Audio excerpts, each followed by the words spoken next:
Donc j'aimerais commencer ce topo par un auteur français qui n'est pas du tout chrétien. Et après, je parlerai quand même d'auteurs chrétiens. Donc cet auteur, c'est Voltaire. Il dit « J'ai décidé d'être heureux parce que c'est bon pour la santé. » J'ai décidé d'être heureux parce que c'est bon pour la santé. Et j'ai découvert cette phrase en allant chez des paroissiens bien pratiquants qui avaient ça sur leur cheminée. J'ai décidé d'être heureux parce que c'est bon pour la santé. Et je me suis dit, bah, on va le citer en premier. Voilà. Et puis aussi, même si le rire n'est pas lié à la joie toujours, parce qu'on peut rire en se moquant, mais en tout cas, on dit aussi que rire vaut un steak. Et ce n'est pas faux. Hein. Je veux dire, ça donne la santé. Je veux dire, le fait de rire, d'être joyeux, si on est toujours triste, ça ne donne pas forcément la santé. Et ce qui n'est pas faux non plus, mais en sommes-nous vraiment convaincus, c'est que Dieu nous a créés parce qu'il nous veut heureux. Il nous veut heureux, Dieu. Saint Paul nous dit, soyez toujours dans la joie du Seigneur. Je le redis, soyez dans la joie. Donc c'est dans Philippiens 4. Dieu nous veut heureux, pas simplement à certains moments de notre existence, mais toujours. Soyez toujours heureux, soyez toujours dans la joie du Seigneur. Et donc ce bonheur, Dieu veut qu'il soit parfait, que votre joie soit parfaite. Et pas simplement au ciel, mais dès ici-bas sur la terre. Et quelles que soient les circonstances, Dieu nous veut dans la joie. Voilà. Alors on va essayer de voir un petit peu, dans un premier temps, les difficultés à la joie. Mais là, pas besoin de développer trop parce que on est tous témoins, on sait tous qu'il y a des difficultés dans la joie. Donc regardons avant tout les difficultés à être dans la joie. Donc nous n'avons pas besoin de passer beaucoup de temps, car nous faisons tous l'expérience de cette difficulté à être dans la joie, qui que nous soyons, même les personnes les plus joyeuses d'entre nous. Je vais m'inspirer notamment d'un philosophe, mais qui a les pieds sur terre, c'est assez compréhensible. Et c'est Martin Stephens, c'est qui s'est converti, donc qui est chrétien. Donc c'est un philosophe, et notamment d'un petit traité de la joie, qui est très très beau, ce petit traité de la joie. Et il nous dit, donc Martin Stephens, il faut bien l'admettre, il est des jours où l'on s'abstiendrait bien d'être né. Il nous la faut porter, cette carapace en quelque sorte, cette vie, comme un habit qu'on n'a pas choisi. Il nous faut la porter, cette vie, comme un habit qu'on n'a pas choisi. C'est une carapace en quelque sorte, c'est dur à porter quelquefois. Et il y a un beau film, je ne sais pas si vous connaissez, le film La vie est belle. Alors, pas La vie est belle de, je crois que c'est Fellini, mais de Frank Capra. Donc, Fellini, c'est je ne sais pas, c'était en 97, 98, 99, par là, 1998. Tandis que là, le film La vie est belle de Frank Capra, c'est 1946. Et c'est un film que, j'allais dire, j'adore. On n'a pas adoré, on adorait que le Seigneur. Mais en tout cas, qui est magnifique. Qui est un peu long, surtout au début, parce que c'est un film qui fait 2 heures. Alors, c'est pas difficile. Pendant 1 heure, on se dit, mais j'ai perdu mon temps pendant 1 heure. Et à partir du milieu, on comprend tout et on se dit, mais finalement, ce film est extraordinaire. En fait, la première partie, c'est le récit d'une personne qui fait le bien autour de lui. Et pourtant, bref, il a que des ennuis, des échecs. On lui met des bâtons dans les roues. Et puis, finalement, il veut se suicider. Il dit, de toute façon, ma vie ne vaut plus rien. Je vais me suicider. Ah, si par contre, je vaux quelque chose. Parce que j'ai une assurance vie. Et mon épouse est dans la mise parce qu'en fait, il y a eu des problèmes financiers. Au moins, je vaux quelque chose, c'est mon assurance vie. Donc, qu'est-ce que je vais faire? Je vais me suicider, comme ça, mon épouse, au moins, aura de l'argent pour vivre. Facile, quoi. Et puis, jusque-là, on se dit, bon, j'ai encore perdu mon temps avec ce film-là, et puis voilà, il va mourir, et puis voilà. Et puis, finalement, c'est là que tout intervient. Il y a un ange qui intervient. C'est un ange qui doit gagner ses ailes. Il doit gagner ses ailes. Et pour gagner ses ailes, il faut qu'il sauve quelqu'un, d'une façon ou d'une autre. Et donc, Dieu, on entend Dieu parler dans le ciel, qui envoie l'ange et dit, tu vois, tu dois aider cette personne. Et donc, là, celui qui veut se suicider, il se suicide, il se jette dans l'eau, tout ça. Et voilà que l'ange plonge pour le sauver. Et puis c'est très rigolo, hein. Même si le gars il veut se suicider, c'est très rigolo, quoi.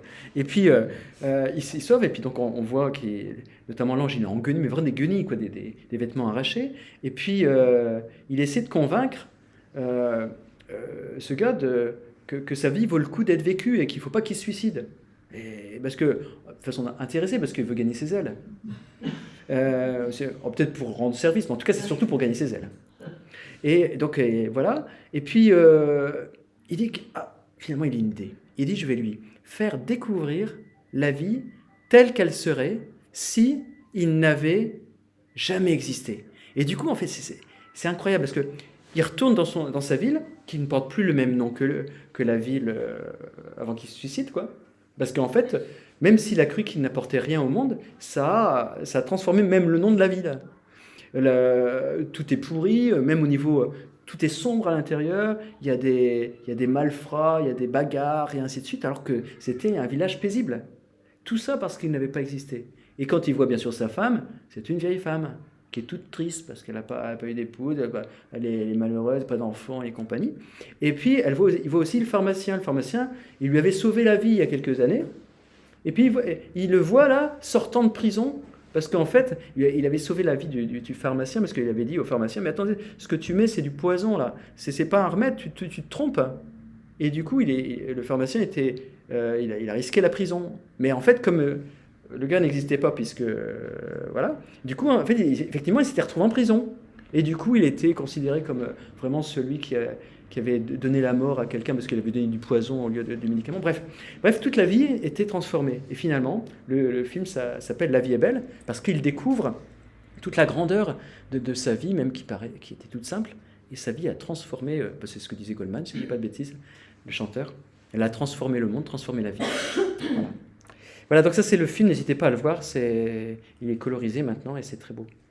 Et toujours Martin Stephens dit « Notre vie, nous sommes invités à l'accueillir au lieu de loucher sans cesse vers ce qui devrait être. » Donc accueillir notre vie telle qu'elle est, quoi. Et Martin Stephens disait aussi « La mentalité de l'individu moderne, c'est intéressant ça, dit à peu près ceci. Je n'ai pas demandé à exister. J'espère au moins qu'on me rendra heureux. » C'est un petit peu la mentalité. Je n'ai pas demandé à exister. Bref, je subis ma naissance. J'espère au moins qu'on me rendra heureux. Tandis que, c'est toujours Martin Stephens qui dit ça, tandis que les anciens pensaient les choses autrement. Je n'ai pas mérité de naître. Effectivement, on peut dire, alors, je ne sais pas ce qu'il y a derrière ça, mais je veux dire, la mortalité à la naissance était énorme, quoi. Donc, je n'ai pas mérité de naître. C'est une chance incroyable que je sois né. Que dois-je faire pour honorer ce don? Donc la vie change carrément. Au lieu de subir, que dois-je faire pour honorer ce don de la vie, quoi? Donc je n'ai pas mérité la vie, que dois-je faire pour honorer ce don? Donc c'est l'attitude que nous avons à avoir pour vivre dans la joie. L'émerveillement est le premier remède humain contre la morosité. L'émerveillement nous apporte la joie. Après chaque jour de la création, Dieu dit « Cela était bon ». Dieu s'émerveille de voir sa création. Émerveillons-nous également face à la création. Martin Stephens toujours dit « Ce dont souffre le monde moderne, c'est d'un évident déficit d'émerveillement. Le monde est plein de merveilles auprès desquelles nous avons omis de nous émerveiller.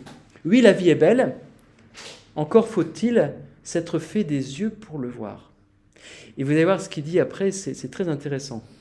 Mais en tout cas, est-ce que je prends le temps de m'émerveiller? Est-ce que je prends le temps de regarder les belles choses? Tout à l'heure, je passais avec un prêtre le long de la Saône, un prêtre qui vient nous visiter. Et puis, il y a deux façons de voir la Saône actuellement. Oh, et les inondations. Ou voir le canard qui est en train de décoller, et c'est merveilleux, quoi. Il y a plusieurs façons de voir les choses. Et de voir les belles choses, quoi. Donc, rentrons dans l'esprit de gratitude, et c'était tout le sens du parcours gratitude qu'on a fait, qu'on refera certainement un jour ou l'autre. Et Martin Stephens dit toujours « La naissance d'un enfant est un miracle, ô combien quotidien. Il est vrai, répété 350 000 fois par jour de par le monde. Il n'empêche, ce n'est pas parce qu'un miracle arrive tous les jours qu'il n'en est pas un. » C'est comme une fleur, l'enfant c'est encore pire, mais pas mieux, je veux dire. Mais une fleur, c'est impressionnant, quoi. La tristesse de nos vies tient précisément à ce que nous confondons miraculeux et exceptionnel. C'est-à-dire, on est aveuglé, on ne voit plus les miracles, parce qu'on pense que miracle, c'est ce qui est exceptionnel. Et une naissance, c'est exceptionnel, quoi. c'est un miracle, quoi. Même s'il y en a 350 000 par jour, quoi, dans le monde. Donc émerveillons-nous de tous les petits miracles de tous les jours que nous ne répétons même, nous repérons même plus par lassitude, par routine de la vie. Donc émerveillons-nous. Une autre chose aussi, la sobriété nous aide à nous émerveiller. C'est-à-dire quand on vit dans l'opulence, les fêtes et compagnie, eh bien on en oublie de nous émerveiller parce qu'il nous faut toujours plus, quoi, toujours plus, toujours plus, toujours plus. Si on vit dans l'opulence, on veut toujours plus, et du coup on ne voit plus les merveilles de Dieu. Donc l'opulence, je pense, nous aveugle.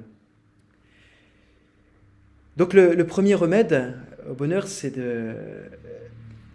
s'émerveiller. Le deuxième remède, on va dire humain, contre la morosité, est à mes yeux le fait de se réjouir, alors chose qui est très dure, de se réjouir du bonheur des autres. Alors premier remède, c'est de s'émerveiller contre la morosité. Et le deuxième remède, c'est humain, c'est de se réjouir du bonheur des autres.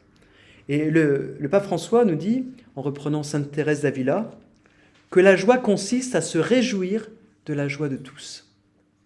C'est le pape François qui nous dit ça en 2014. Il nous dit aussi, dans Amoris Laetitia, se réjouir du bien des autres est impossible pour celui qui a besoin de toujours se comparer ou qui est en compétition, même avec le conjoint, au point de se réjouir secrètement de ses échecs. Alors, je sais pas, moi, ça me fait... J'ai quelquefois, là, comment dire, dans le cœur, c'est ça, quelquefois, je dis souvent, mais le malheur des uns fait le bonheur des autres. Alors, c'est pas très chrétien, mais d'un autre côté, quelquefois, on se réjouit parce que nous, on n'a pas réussi, puis que l'autre n'a pas réussi, du coup, ça nous console. Mais quelquefois, on se réjouit et c'est pas ça qui nous met dans la joie. C'est pas de se réjouir de l'échec de l'autre. Donc, la jalousie tue notre vocation à la joie. Tandis que prendre part vraiment au bonheur des autres rend heureux. Et ça, c'est un effort quotidien à faire, se réjouir du succès des autres. Donc il n'y a de bonheur que dans la relation, parce que si on va être heureux, il faut se réjouir des autres, donc il n'y a de bonheur que dans la relation. C'est ce que nous dit Martin Stephen toujours. Et le pape François nous dit, la vraie joie que l'on goûte en famille n'est pas superficielle. Elle ne dépend pas des choses, des circonstances favorables. La vraie joie vient d'une harmonie profonde entre les personnes que tout le monde ressent en son cœur et qui nous fait éprouver la beauté d'être ensemble, de nous soutenir mutuellement sur le chemin de la vie. En fait, la vraie joie, c'est d'être ensemble, de vivre ensemble, des choses simples, quoi. Donc dans l'Évangile, nous avons une illustration de cette joie, de la rencontre, dans le très beau texte très présent, le thème est très présent durant le temps de l'Avent, c'est la visitation donc, de Marie à Élisabeth. Je vais lire le récit et on voit vraiment la joie, tout le monde est joyeux. Il y a que, en tout cas, on ne parle pas de la joie de Jésus dans le ventre de la Vierge, mais en tout cas, Marie, Élisabeth, Jean-Baptiste, tout ça, ils sont dans la joie, quoi. Et c'est la joie, le fruit de la rencontre. Si chacun était resté chez lui, si Marie était Élisabeth ne serait pas dans la joie, Jean-Baptiste n'aurait pas tressailli, c'est cette rencontre qui a permis la joie. Donc Marie entra dans la maison de Zacharie et salua Élisabeth. Or, quand Élisabeth entendit la salutation de Marie, l'enfant tressaillit en elle. Alors Élisabeth fut remplie de l'Esprit Saint et s'écria d'une voix forte, « Tu es bénie entre toutes les femmes, et le fruit de tes entrailles est béni. D'où m'est-il donné que la mère de mon Seigneur vienne jusqu'à moi ? Car lorsque tes paroles de salutation sont parvenues à mes oreilles, l'enfant a tressailli d'allégresse en moi. Heureuse celle qui a cru à l'accomplissement des paroles qui lui furent dites de la part du Seigneur. » Marie dit alors, et c'est là qu'elle est dans la joie, « Mon âme exalte le Seigneur, exulte mon esprit en Dieu mon Sauveur. » Donc rayonnement de joie. Marie, rayonnement de joie. Il y a vraiment de la joie donc à la rencontre. L'ouverture aux autres produit la joie. Et Saint Paul et Saint Jean ne vont pas me contredire dans le Nouveau Testament. Et ils nous confortent dans cette vérité. Notamment, Saint Paul dit, dans la deuxième épître à Timothée, « Timothée, j'ai un très vif désir de te revoir pour être rempli de joie. » Donc, il y a le désir de rencontrer, de revoir Timothée. On ne sait pas pourquoi, mais en tout cas, si on sait pourquoi, mais je veux dire, c'est la raison, c'est presque une raison égoïste, c'est pour être rempli de joie. C'est parce qu'il va être rempli de joie. C'est la rencontre avec Timothée qui va le remplir de joie. Et puis Saint Jean, le deuxième épître de Saint Jean, « J'ai bien des choses à vous écrire. Je n'ai pas voulu le faire avec du papier et de l'encre, ou par SMS, ou par mail, mais j'espère me rendre chez vous et vous parler de vive voix. » Pourquoi il a envie de se rendre chez eux et de parler à vive voix? Parce que, je continue la phrase, pour que notre joie soit parfaite. Voilà. Et en fait, s'il avait envoyé un mail, la joie ne serait pas parfaite. C'est parce qu'il a rencontré que la joie était parfaite. Donc passons du temps à rencontrer nos frères en humanité, même si cela semble être du temps perdu. On perd souvent notre temps à faire plein de choses. Perdons du temps, comme on le dit souvent, à rencontrer nos frères en humanité. Donc notre égoïsme, notre repli sur nous-mêmes, sur soi, ne procure pas de bonheur. L'ouverture aux autres produit la joie. Attention, ça ne veut pas dire que ce soit facile. C'est pas facile, ça dépend aussi des caractères, ça dépend aussi la maladie. Aussi, on peut être plus dépressif que d'autres. Effectivement, c'est un combat. La sainteté est un combat, donc la joie est aussi un combat. Le pape François dit, toujours dans Amoris Laetitia, « Si nous nous concentrons sur nos propres besoins, nous nous condamnons à vivre avec peu de joie. Sinon, on fait attention qu'à soi, effectivement, il y aura de la joie peut-être, mais il y aura un petit peu de joie. Par contre, si on s'intéresse aux autres, si on s'ouvre aux autres, c'est là que la joie grandira. En tout cas, c'est le pape François qui nous dit ça, je pense qu'il l'expérimente, et puis on l'expérimente tous. Donc nous avons tous fait l'expérience de bonheur extraordinaire quand nous avons aidé telle ou telle personne dans le besoin. La joie, en fait, de la rencontre, la joie de... Voilà. Donc le service est source de joie. On y va quelquefois en traînant les pieds et on revient avec la joie au cœur, la banane aux lèvres. Voilà. Il y a Saint Paul qui dit, il y a plus de joie, plus exactement c'est Jésus qui dit ça, donc... Ah non, oui, c'est ce Saint Paul dit dans les Actes des Apôtres, donc c'est Saint Paul qui reprend je crois que c'est la seule phrase de Jésus en dehors des évangiles, à vérifier, mais je crois que c'est la seule. Il y a plus de joie à donner qu'à recevoir. Donc c'est dans les Actes des Apôtres qui n'a pas été écrit par Saint Paul, mais je crois que c'est Saint Paul qui reprend une phrase donc, de Jésus. Et donc phrase de Jésus qui n'est pas dans le Nouveau Testament. Puis je ne sais pas si vous connaissez, justement, tout à l'heure on parlait du film Sacerdoce. Dans ce film, il y a Mathieu Daucher. Mathieu Daucher, qui est missionnaire dans les bidonvilles de Manille, et du coup auprès des plus pauvres, et ainsi de suite, qui est originaire du diocèse de Versailles, et je crois qu'il est maintenant incardiné sur Manille. Il dit « Je suis convaincu que le Christ était joyeux sur la croix. » C'est incroyable, au sein même des tribulations. Donc, imaginez, transpercé, clous et ainsi de suite, couronne d'épines, tout ce qu'on veut. Et puis, il dit, je suis convaincu que le Christ est joyeux. Joyeux parce qu'il y avait une joie de se donner. Une joie de se donner, quoi, pour le salut du monde. Alors, c'est pas la joie telle que l'on l'entend, c'est pas le plaisir. Jésus n'est pas maso. Mais voilà. La joie est liée au don de soi, à l'amour, à la charité, à l'oubli de soi. C'est en cela qu'un saint triste est un triste saint, car la sainteté est liée à la charité ainsi que la joie. Il y a le pape François qui rappelle Sainte Thérèse d'Avila, qui a invité donc ces religieuses à marcher avec joie en servant. Servir dans la joie. Marcher avec joie en servant. Donc nous avons dit précédemment que la jalousie tue notre vocation à la joie, mais il y a aussi l'égoïsme, avec la quête de plaisir absolu qui nous éloigne de la joie. Il y a Martin Stephens qui dit, alors c'est un peu compliqué cette phrase, mais je la trouve assez belle. Tout le monde l'a remarqué, nous dit Martin Stephens. La communauté des hommes heureux, libres et chantants, n'est pas celle des sociétés déchristianisées dont les villes tentaculaires sont saturées de haine et d'impatience chaque fois que débutent les soldes d'été et la course aux cadeaux de Noël. C'est-à-dire, même s'il y a beaucoup de personnes, on pense qu'on va être heureux en faisant des courses. Il dit c'est pas la communauté des hommes heureux, c'est pas ceux qui courent pour trouver la dernière bûche pas à la mode, mais dernière bûche extraordinaire en quête de solde à tout prix. Il dit c'est pas ça la communauté heureuse et libre, n'est pas celle des sociétés des christianisés. Il dit la communauté des hommes heureux est peut-être celle de ceux dont l'audace est de chanter chaque dimanche, voire chaque jour, qu'il pleuve ou qu'il vente. Ça veut dire, quel que soit ce qu'on a dans le cœur, hein, qu'il pleuve, qu'il vente, c'est qu'il tombe des rayons de soleil ou des bombes.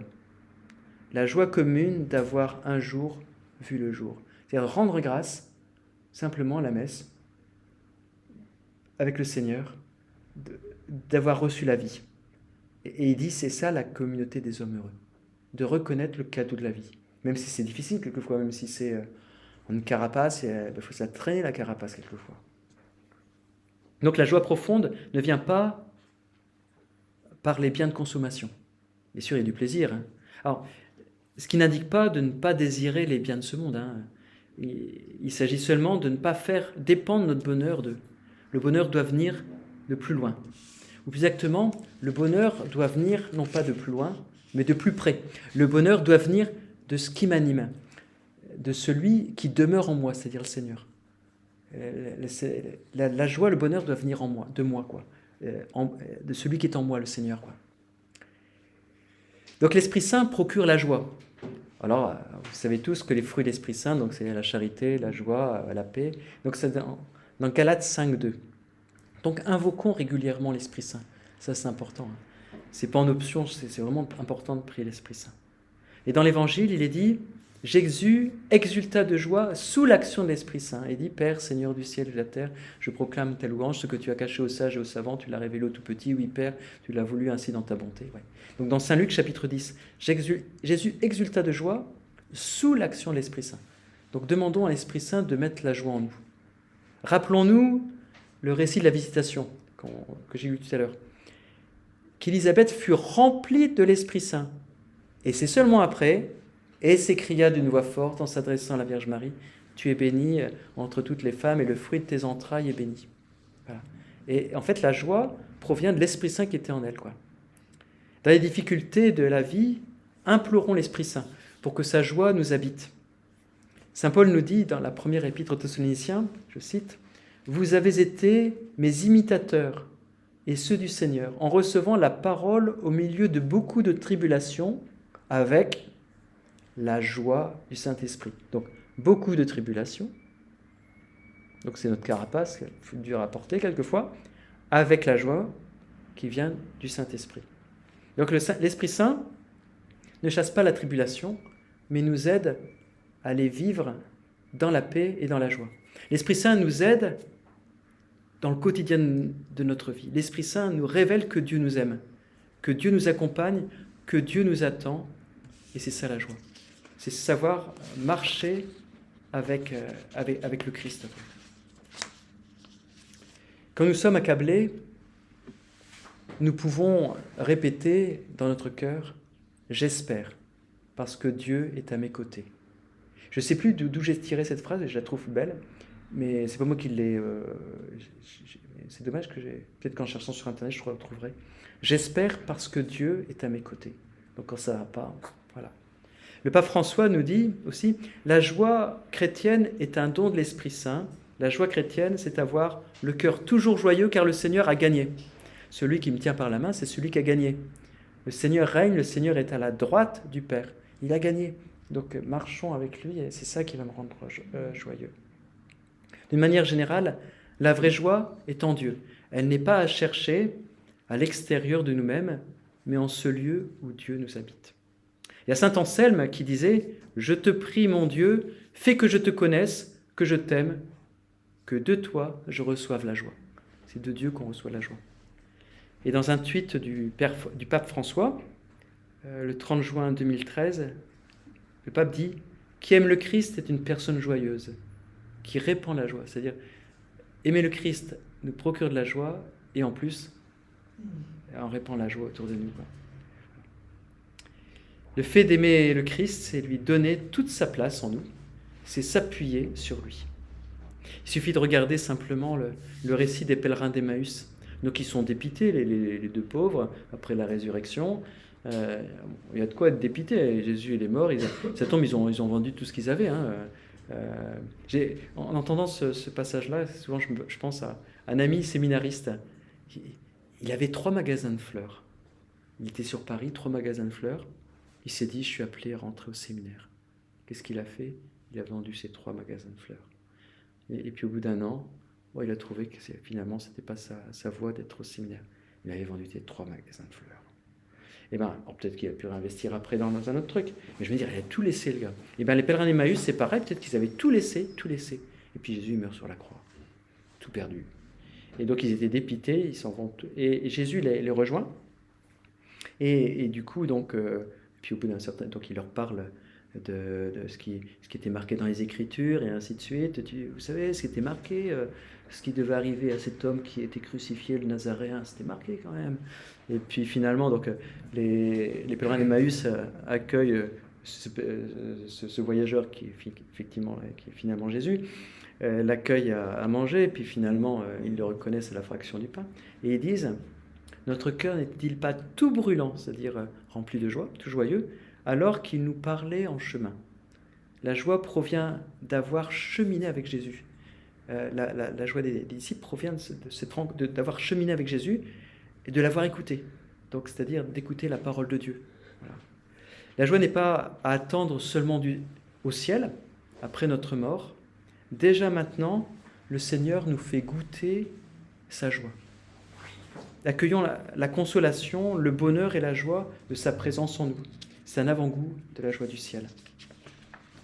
Alors vous connaissez tous Sainte Bernadette. Donc à Lourdes, le 18 février 1858, la Vierge dit à Bernadette, donc elle le dit en patois, « Je ne vous promets pas de vous rendre heureuse en ce monde, mais dans l'autre. » Certains disent que la véritable traduction n'est pas celle-là, puisque c'est du patois. Donc là, je répète la phrase, « Je ne vous promets pas de vous rendre heureuse en ce monde, mais dans l'autre. » Il y en a qui disent que la vraie traduction de la phrase de la Vierge Marie à Lourdes est plutôt « Je ne vous promets pas de vous rendre heureuse selon ce monde, mais selon l'autre. » Ou dit autrement, différemment, « Je vous promets de vous rendre heureuse, non pas à la manière de ce monde, mais de l'autre. Je vous promets de vous rendre heureuse, non pas à la manière de ce monde, c'est-à-dire en faisant la vringue, en allant en boîte, ou je ne sais pas trop quoi, à la manière de ce monde, mais à la manière du ciel. » C'est une interprétation, certains disent que la véritable traduction, c'est celle-là. Voilà. Donc effectivement, Bernadette a vécu la souffrance physique, la souffrance morale. Ses sœurs ne l'ont pas épargnée, hein. La mère supérieure n'était pas tendre avec. Il paraît que c'était pour la faire grandir en humilité, quand même. Oui. Ouais. En tout cas, elle a peut-être grandi en humilité, mais en tout cas, elle a souffert. Hein. Ouais. Aussi malade physique. En fait, elle a souffert physiquement et moralement, quoi. Donc, mais la joie de se savoir aimer de Dieu était plus forte, quoi. Et la joie, elle avait une joie en elle qui n'était pas la joie de cette terre. Quoi.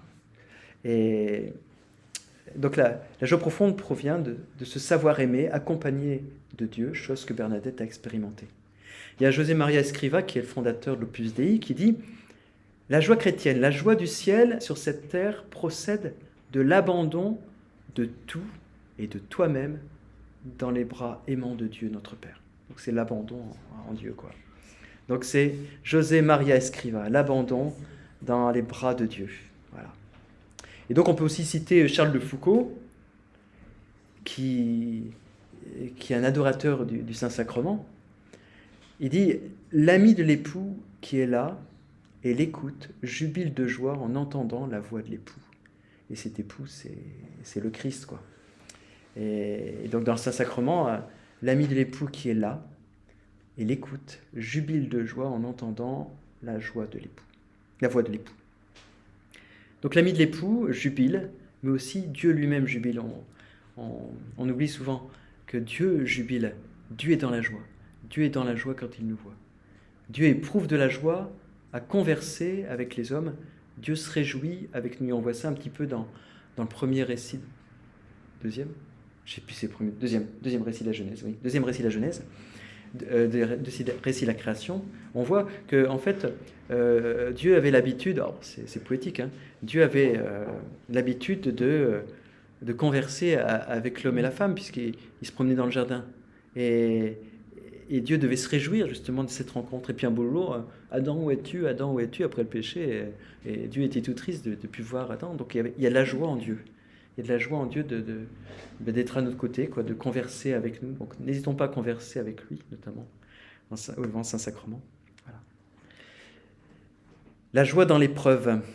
Le pape François nous dit « Nous, chrétiens, sommes appelés à communiquer le message de la résurrection, de la proximité de Dieu, de la tendresse de Dieu à ceux que nous rencontrons, spécialement à ceux qui souffrent, à ceux qui sont seuls, à ceux qui se trouvent dans des conditions précaires, aux malades, aux réfugiés, aux personnes mises au rebut. On a à communiquer ce message de la résurrection, que Dieu leur est présent et que Dieu est à côté d'eux. Et c'est ça qui procure de la joie. Il dit aussi dans Gaudete et Exultate, il y a des moments difficiles, des temps de croix, mais rien ne peut détruire la joie surnaturelle qui s'adapte et se transforme et demeure toujours au moins comme un éclat de lumière, né de la certitude personnelle d'être infiniment aimé au-delà de tout. Le fait de se savoir aimer procure de la joie. La souffrance est un grand mystère qui nous dépasse. Nous pouvons peut-être simplement citer Saint Paul, c'est très difficile de parler de la souffrance, mais on peut citer notamment Saint Paul. « Je trouve ma joie dans les souffrances que j'endure pour vous, et je complète en ma chair ce qui manque aux épreuves du Christ pour son corps qu'est l'Église. » Voilà. Donc la joie en Dieu dans l'épreuve, c'est très difficile d'en parler, mais voilà. Il y a une autre joie en Dieu dans l'épreuve, c'est la joie parfaite. Donc la joie en Dieu dans l'épreuve me fait penser donc à la joie parfaite de Saint François. Je ne sais pas si vous connaissez l'histoire. Donc Saint François donc, chemine avec frère Léon de Pérouse à Assise. Je ne sais pas combien de kilomètres, je dis 15 kilomètres, mais bon, bref, on voit Pérouse quand on est à Assise et Assise quand on est à Pérouse. Et donc Saint François chemine avec frère Léon et il lui exposa ce qu'est la joie parfaite. Et donc Saint François interpelle frère Léon. « Oh, frère Léon !» Donc il veut lui expliquer ce qu'est la joie parfaite. Alors même que les frères mineurs, c'est-à-dire les franciscains, donneraient en tout pays un grand exemple de sainteté et de bonne édification, néanmoins écris et note, frère Léon, avec soin, que là n'est point la joie parfaite. Bref, la joie parfaite, c'est pas de réussir. Saint François, pour résumer. C'est pas la réussite. Bon, bref. Et Saint François, allant plus loin, l'appela une seconde fois. Parce qu'il a dit ce que c'était pas, mais il n'a pas dit ce que c'était. « Oh frère Léon !» Bon, il l'appelle. « Quand même, le frère mineur, c'est-à-dire le franciscain, ferait voir les aveugles, donc pas mal, chasserait les démons, rendrait l'ouïe aux sourds, la marche aux boiteux, la parole aux muets, et ressusciterait des morts de 4 jours, donc déjà 100 ans, écrit qu'en cela n'est point la joie parfaite. » Donc alors, la joie parfaite, c'est même pas de ressusciter les morts et ainsi de suite. Et comme de tels propos avaient bien duré longtemps, frère Léon, un peu agacé, fort étonné, interrogea Saint François et dit « Père, je te prie de la part de Dieu de me dire où est la joie parfaite ?» Et Saint François lui répondit. Quand nous arriverons, donc il donne la situation de la joie parfaite. Imagine, Léon, frère Léon. Il n'a pas eu trop de mal à imaginer Saint François parce que c'est ce qui lui est arrivé. Donc, parce qu'en fait, il est fondateur des franciscains, mais il s'est fait jeter. Il s'est fait jeter, quoi, jeter de. Voilà. Donc il n'a pas eu beaucoup de mal pour imaginer la chose. Quand nous arriverons à Sainte Marie des Anges, on va dire la maison mère, plutôt que c'est l'église.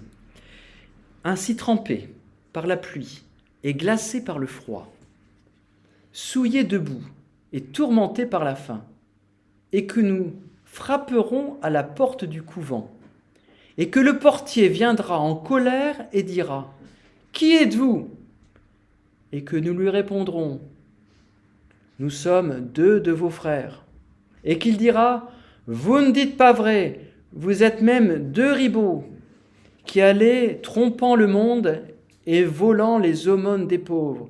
Allez-vous-en » Et quand il ne nous ouvrira pas, et qu'il nous fera rester dehors dans la neige et la pluie, avec le froid et la faim, jusqu'à la nuit, alors, si nous supportons avec patience, sans trouble et sans murmurer contre lui, tant d'injures et tant de cruauté et tant de rebuffades, et si en plus, nous pensons avec humilité et charité que ce portier nous connaît véritablement, donc en tant que fondateur de l'ordre, au frère Léon écrit que là est la joie parfaite.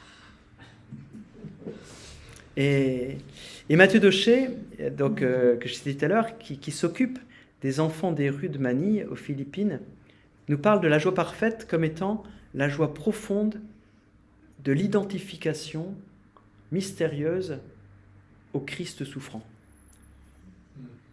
Il y a le frère Marie-Jérôme, qui est frère de Rimond, qui racontait il y a 15 jours, 3 semaines, l'histoire d'un évêque. Cet évêque est un évêque chinois et qui a été donc persécuté et qui a vécu je ne sais pas combien de temps dans une cage en bambou et il ne pouvait pas se lever. Donc il était dans une cage. Et donc au bout d'un certain temps, il a été libéré certainement. Et cet évêque dit, c'est quand j'étais dans cette situation-là que je me suis senti le plus libre. Et en fait, il y a un petit peu de ça, je veux dire. La liberté, c'est d'accueillir la situation que l'on vit ou que l'on doit vivre, imposer, et la vivre en l'unissant au Christ, notamment quand c'est la souffrance, et l'accepter comme étant une union au Christ par amour. Et alors, c'est incompréhensible, hein. Moi je dis ça en théorie, hein. En pratique, je ne sais pas comment je ferais. Hein. Et c'est ça qui rend heureux et qui rend pleinement libre. Et c'est en ça qu'il disait, à mon avis, que c'est la situation, dans une situation donc, à laquelle il sentait pleinement libre, cet évêque, où il s'est senti le plus libre de sa vie. Parce qu'il l'avait accepté en union avec le Christ. Alors je ne dirais pas qu'il y a la joie, quoi que c'est une joie d'être en communion avec le Christ. Alors ça c'est la théorie, hein. Vivre ça, je ne sais pas comment ils font, mais bon. J'ai mieux pour lui que pour moi. Mais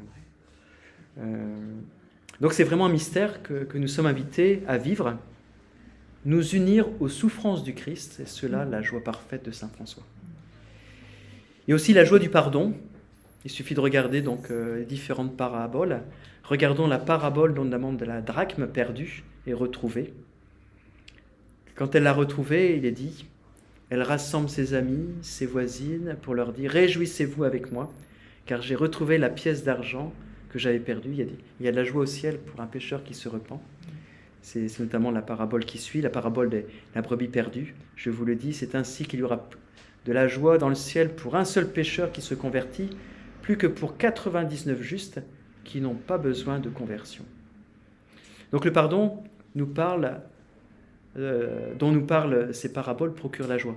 On pourrait également citer la joie de la fête après donc, le fils prodigue qui revient à la maison. Voilà. Donc goûtons-nous, donc c'est une question qu'on pourrait se poser, goûtons-nous la joie du pardon de Dieu, notamment dans le sacrement de confession? Goûtons-nous la joie du pardon quand nous nous réconcilions les uns avec les autres? Pour conclure, soyons toujours joyeux et prions sans cesse, comme disait saint Paul dans la première Thessaloniciens, soyons toujours joyeux, prions sans cesse, en toutes choses, rendons grâce à Dieu. Oui, soyons toujours dans la joie. Pour illustrer cette petite phrase, soyons toujours dans la joie. J'aimerais faire simplement, pour finir, 4 citations. La première, c'est simplement parce que je n'ai pas pu les caser dans le topo, et je trouvais qu'elles étaient intéressantes. Donc il a fallu les citer. Je me suis dit comment je vais les mettre. Mais je les trouve intéressantes en tout cas. Donc c'est la première qui illustre donc soyons toujours joyeux. C'est une phrase un peu compliquée de saint François de Sales. François de Sales est un peu compliqué, mais ce qu'il dit c'est intéressant quand même.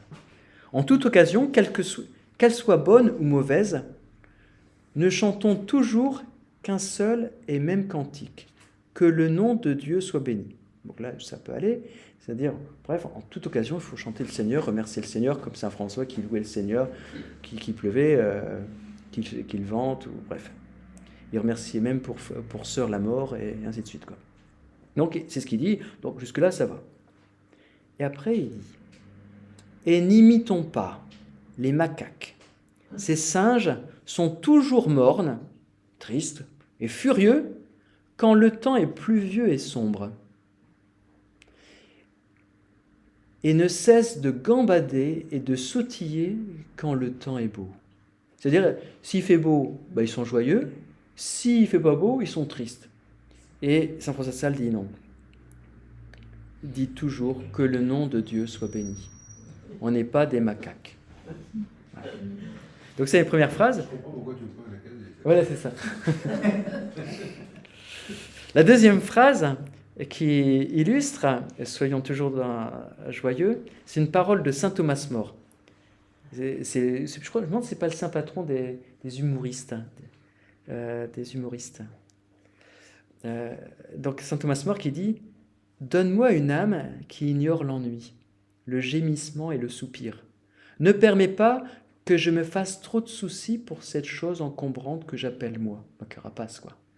Seigneur, donne-moi l'humour pour que je tire quelque bonheur de cette vie et en fasse profiter les autres. Voilà. Troisième phrase. Donc c'est tiré c'est du pape François. Ne croyons pas que nos jours les plus beaux doivent encore arriver. Nous sommes des êtres de printemps plus que d'automne. C'est-à-dire, il ne faut pas être des êtres qui attendons l'hiver. On est des êtres de printemps qui attendent l'été. Et ça, c'est important de se dire, après, c'est peut-être la galère, c'est peut-être froid, après, il y a l'été. Et le printemps, effectivement, il pleut, il y a les giboulées de Mars, ou je ne sais pas trop quoi. Après, il y a l'été. Et quatrième phrase, qui illustre donc toujours cette phrase, ne cessez jamais de marcher avec joie. Ne cessez jamais de marcher avec joie. Voilà. En tout cas, merci beaucoup d'être venus. Merci à vous. Et puis, soyons toujours dans la joie. On peut dire un Je vous salue Marie, peut-être.